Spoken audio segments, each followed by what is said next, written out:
Dimanche prochain, l'Institut Jérôme Lejeune va clore une série d'événements qui a eu lieu tout au long de l'année à l'occasion des 20 ans de la création de l'Institut Jérôme Lejeune. C'est l'un des premiers centres médicaux dans le monde spécialisés dans la trisomie 21 et les déficiences intellectuelles d'origine génétique. Grégoire François Dainville, bonsoir. Bonsoir. Alors vous êtes le directeur de l'Institut Jérôme Lejeune. Peut-être une première question pour bien vous situer. On entend souvent parler de la Fondation Jérôme Lejeune. Quelle distinction entre la Fondation Jérôme Lejeune et l'Institut Jérôme Lejeune ? Disons que la Fondation Jérôme Lejeune est la mère de l'Institut Jérôme Lejeune qu'elle a créé il y a 20 ans et pour poursuivre l'œuvre du médecin et du chercheur qui était Jérôme Lejeune. On connaît l'engagement pour la vie de Jérôme Lejeune, mais Jérôme Lejeune était aussi un médecin et un chercheur. Il a soigné pendant toute sa carrière des centaines et des milliers de personnes avec une trisomie 21. Et, voilà, et nous poursuivons ce travail fidèle à son héritage. Peut-être une question d'actualité. On le sait aussi, la Fondation Jérôme Lejeune intervient dans le débat, notamment dans le débat bioéthique. À la fin du mois de juillet, il y a le projet de loi bioéthique qui va être présenté au Conseil des ministres.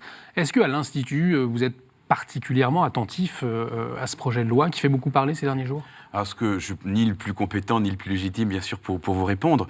En revanche, ce que je peux dire, c'est que les dernières lois de bioéthique ont plutôt étaient plutôt des lois d'exclusion et de sélection des enfants ou des embryons porteurs d'une trisomie 21. Et nous, à l'Institut Lejeune, on se bat pour l'inclusion. Nos médecins et nos chercheurs se battent pour une plus grande autonomie, une meilleure qualité de vie. Et on espère aussi un jour mettre à néant, réduire la déficience intellectuelle. Donc, on est plutôt vers l'inclusion, nous. Voilà. Un travail qui a commencé il y a un peu plus de 20 ans, quand l'Institut Jérôme Lejeune a été créé. Qu'est-ce qui s'est passé à l'époque ? Alors, on pourrait même dire que le travail a démarré il y a 50 ans, 60 ans, lorsque Jérôme Lejeune a découvert la trisomie 21. Et puis, lorsqu'il est décédé en 1994, sa famille a d'abord créé la Fondation, et puis l'Institut pour poursuivre ce travail que Jérôme Lejeune avait lui-même engagé, voilà. Alors, en 20 ans, évidemment, les progrès sont immenses. Hein. Combien de patients aujourd'hui, par exemple ? On est à plus de 10 000. On vient de passer le cap des 10 000 patients. Et c'est vrai qu'en plus, ce sont des patients de tous âges. J'avoue, quand je suis arrivé à l'Institut Lejeune, je suis arrivé il y a 5 ans, j'avais l'image de Jérôme Lejeune égale bébé égale trisomie 21. Et en réalité, nous suivons plus de 250 syndromes différents. Et l'âge moyen, d'ailleurs, de notre patient est de plus de 18 ans. Voilà. Parce que l'allongement de la vie profite aussi aux personnes avec une déficience intellectuelle, et en particulier grâce au progrès de la médecine et de la prise en charge médicale, qui est vraiment notre cœur de métier. C'est quoi la spécificité du suivi des patients à l'Institut Jérôme Lejeune, finalement dans le sillage de ce que voulait le professeur ? Alors, je dirais qu'il y a 3 dimensions qui font sans doute les clés, la clé du succès, en tout cas d'une bonne prise en charge. D'abord, c'est le temps. Prendre du temps avec chaque enfant, chaque adulte, avec les parents. Et je crois que les parents qui viennent ici ou les patients apprécient le temps que l'on prend. Je veux dire, voilà, c'est une heure, c'est le temps qu'il faut pour se comprendre, pour mener un bon interrogatoire. Lorsque moi-même je vais chez le médecin, mon médecin me dit pourquoi tu viens ? Alors, je dis j'ai mal à l'oreille, ça prend 3 minutes. Bon. Souvent, les personnes avec une déficience intellectuelle n'expriment pas leur douleur, ne disent pas où elles ont mal. Elles ne savent pas dire où et pourquoi, comment. Donc c'est important de prendre ce temps. La deuxième donnée importante, c'est la prise en charge globale, c'est-à-dire que nous avons une équipe pluridisciplinaire, c'est-à-dire des médecins, mais aussi des psychologues, des orthophonistes, des thérapeutes, une assistante sociale. L'idée, c'est de pouvoir répondre à l'ensemble des problématiques qu'une personne handicapée va rencontrer et éviter de saucissonner la personne. Voilà. Et troisième élément qui est très important et en fait qui fait que nous sommes uniques en France et même en Europe, c'est la possibilité d'accompagner une personne et de la suivre tout au long de sa vie.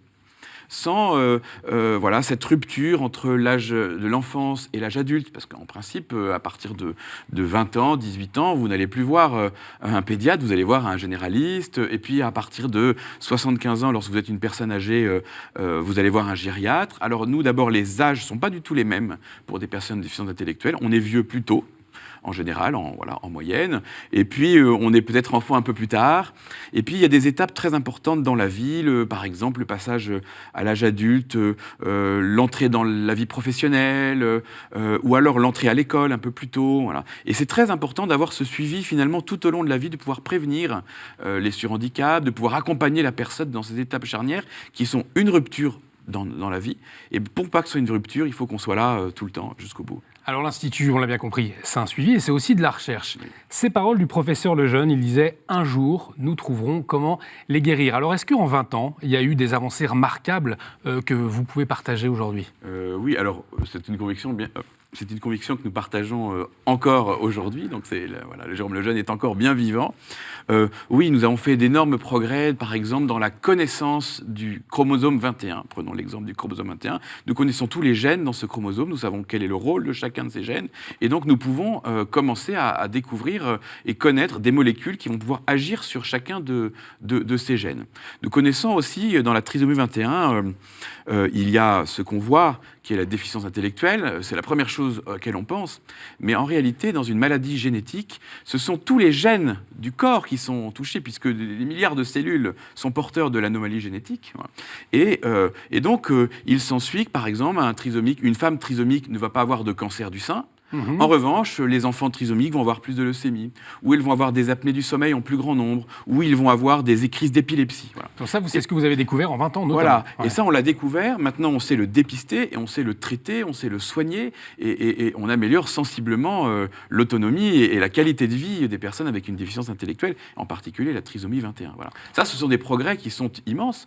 Et puis, j'évoquais donc ces débuts nous sommes à l'ère maintenant, ce qu'on appelle des essais cliniques, c'est-à-dire qu'on connaît le rôle des gènes. On sait que quand on a 3 chromosomes, on a trop de gènes. Au lieu d'en avoir 2, on en a 3, vous voyez. Donc, l'activité de ces gènes, eh ben, elle est trop importante. Et nous avons déjà identifié des médicaments, des molécules qui vont pouvoir ramener, on va dire, à la normale l'activité de ces gènes. Et nous avons plusieurs essais thérapeutiques en cours.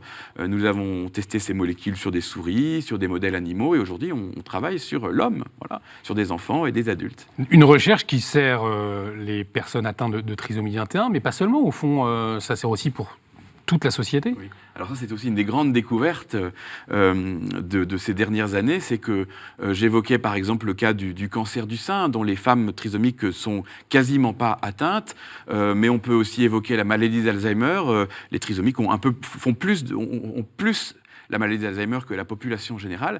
Et donc, effectivement, travailler sur la trisomie 21, ça permet de travailler aussi sur l'Alzheimer, ça permet de travailler sur le cancer du sein. Peut-être que les femmes trisomiques sont protégées du cancer du sein. Et lorsqu'on le saura, effectivement, les femmes trisomiques vont sauver toutes les femmes de la planète du cancer du sein. Quels sont aujourd'hui les défis, les recherches en cours à l'Institut Jérôme Lejeune ? Alors, nous travaillons sur tous les âges. Voilà.